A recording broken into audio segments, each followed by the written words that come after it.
നമസ്കാരം. മലയാളി വാർത്തയിലേക്ക് സ്വാഗതം. ചടുല നീക്കങ്ങളുമായി ബംഗാളിലെ വിമത എംപിമാർ രംഗത്തു വരുമ്പോൾ എന്താണ് മമതയുടെ നീക്കമെന്ന് കണ്ടറിയണം. ഈ ആഴ്ച തന്നെ ലോക്സഭാ സ്പീക്കറെ കണ്ട് പ്രത്യേക ബ്ലോക്കായിരിക്കാൻ അനുമതി തേടുമെന്നാണ് വിമത എംപിമാർ പറയുന്നത്.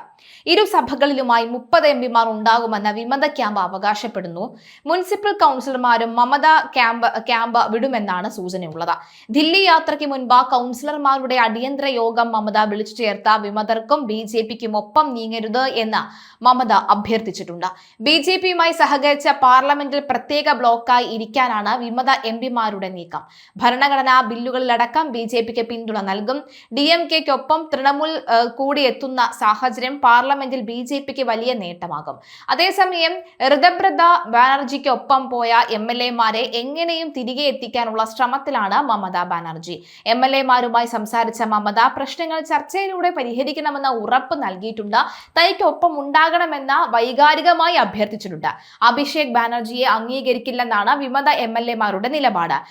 അതുപോലെ തന്നെ കാളിഘട്ടിലെ വസതിയിൽ തനിക്കൊപ്പം നിൽക്കുന്ന നേതാക്കളെ വിളിച്ച് മമത തുടർ നീക്കങ്ങൾ ചർച്ച ചെയ്തിട്ടുണ്ട്.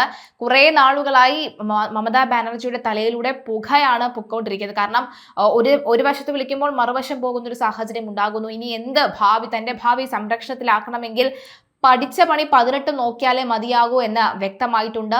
കുറച്ചു കാലം കഴിയുമ്പോൾ താൻ ഫീൽഡ് ഔട്ട് ആകുമെന്ന ഒരു തോന്നൽ മമതയ്ക്ക് തന്നെ വന്നു തുടങ്ങിയിട്ടുണ്ട്. അതുകൊണ്ട് എങ്ങനെയെങ്കിലും ഇത് തടസ്സപ്പെടുത്താനും തടയാനും നീക്കങ്ങൾ നടത്താനുമുള്ള വലിയ ശ്രമങ്ങൾ തന്നെയാണ് നടന്നു വന്നിരിക്കുന്നത്.